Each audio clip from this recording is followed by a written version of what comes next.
Buckle up, everybody, because today we are diving headfirst into a story that'll send shivers down your spine. And I'm not talking about your average ghost story. We're talking cutting-edge tech, ancient mysteries, and a whole lot of what-ifs that'll have you sleeping with the lights on. Sounds like my kind of deep dive. This is a story that really makes you think twice about the limits of technology and just how far we should push the boundaries of what's possible. We're going to be exploring the Moksha Chip by Srinidhi Ranganathan, which was just published online last month. Yeah, this story, it's got everything. Creepy atmosphere, unsettling questions about AI and the supernatural.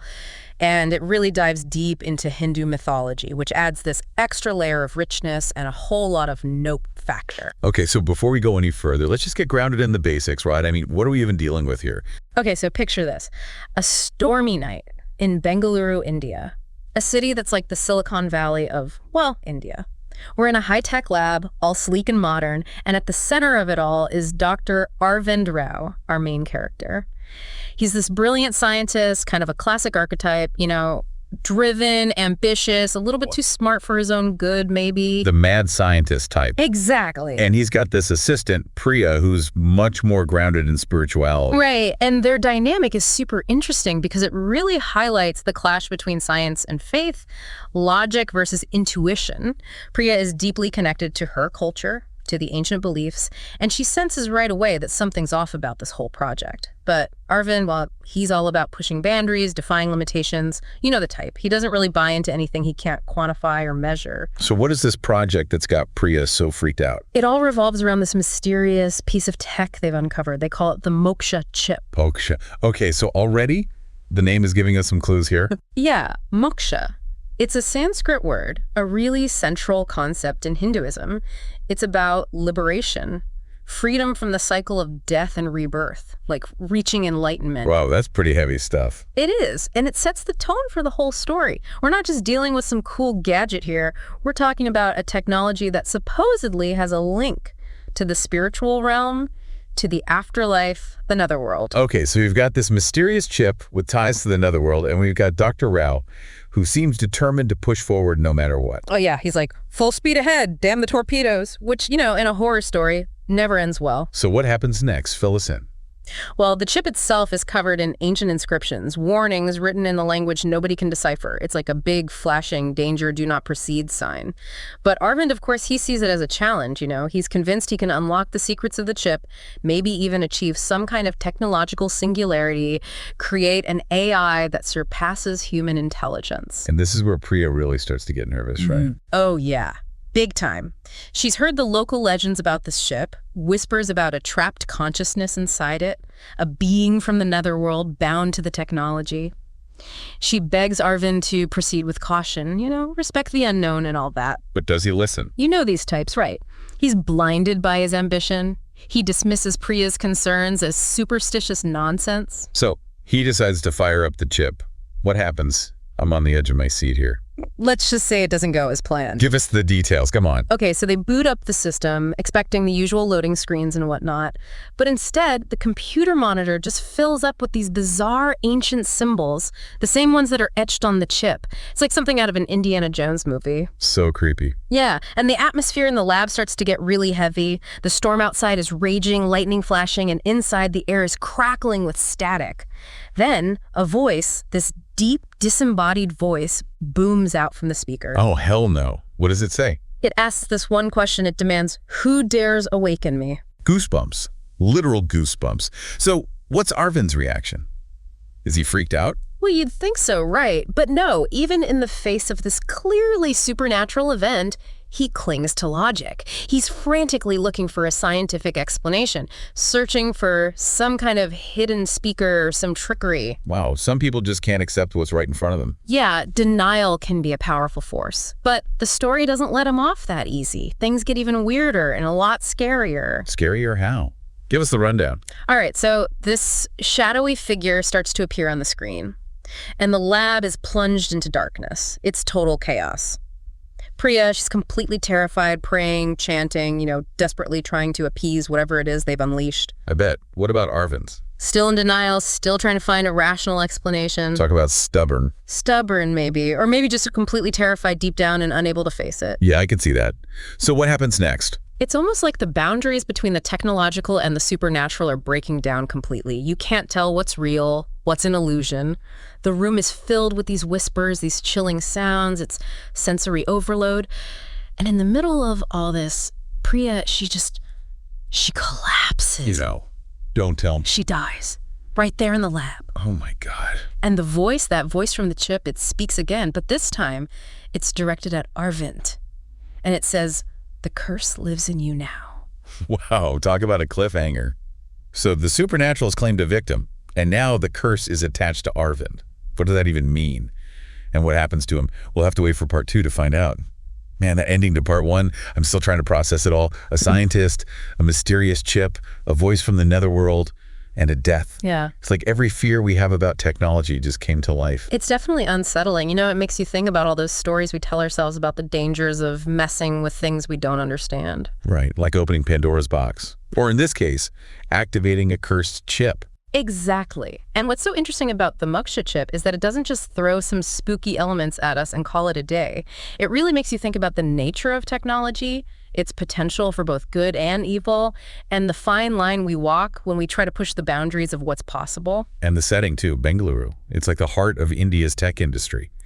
So we have this contrast between the cutting edge, the futuristic, and this ancient, almost primal force represented by the chip. Yeah, it's a really cool juxtaposition. It's like the story saying, hey, even in this world of high-tech advancements, there are still mysteries we can't explain, forces we can't control. Speaking of mysteries, that whole netherworld aspect of the story, it adds a whole other layer of creepiness. What's your take on that? Well, in Hindu mythology, the netherworld is often described as a realm beyond our perception, where the laws of reality don't necessarily apply. It's a place of spirits, of the afterlife. It's where we go after death, supposedly. So by connecting the Moksha Chip to this realm, is the author saying that technology can be a bridge to other dimensions, to the supernatural? I think it's definitely open to interpretation, but I think it raises some fascinating questions, like, what if our scientific understanding of the world is just scratching the surface? What if there are forces out there that we can't measure or quantify with our current methods? It's kind of a scary thought. Yeah. But also kind of exciting. Yeah, for sure. And think about the warnings on the chip itself, those ancient inscriptions. It's like those who came before us, maybe they knew something we don't. Maybe they were trying to warn us about the dangers of tampering with forces beyond our comprehension. And Arvind, of course, ignores those warnings. He's so driven by his ambition, his need to unlock the secrets of the chip, that he doesn't even consider the possibility that he might be unleashing something dangerous. Right, and that's the classic tragic flaw of so many characters in horror stories, isn't it? Hubris. The belief that we can control everything, that we're somehow above the laws of nature. And it always comes back to bite them in the end. Always. And in Arvind's case, it costs Priya her life. Yeah, her death is a real turning point in the story. It's like the supernatural is no longer this abstract concept. It's a real tangible force with deadly consequences. And then there's that chilling declaration from the voice, "The curse lives in you now." It's like the curse has transferred from the chip to Arvind himself. But what does that even mean? Right. What's going to happen to him? That's the big question. We know he abandons the lab, disappears for weeks. And when he's finally found, he's a completely changed man. Broken, muttering about the curse, scribbling those same ancient symbols on the walls. It's like the chip has driven him mad. Or maybe it's something even worse. Maybe it's the curse taking hold, twisting him from the inside out. Remember, moksha is about liberation, but this doesn't sound very liberating. It sounds more like a prison, like he's trapped by the very technology he was trying to control. Exactly. And it makes you wonder, is the curse a punishment for his hubris?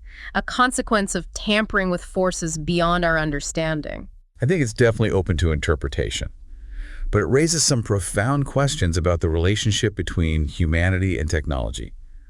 Are we in control of our creations, or are they starting to control us? It's a question we're going to have to grapple with more and more as technology continues to advance at such a rapid pace.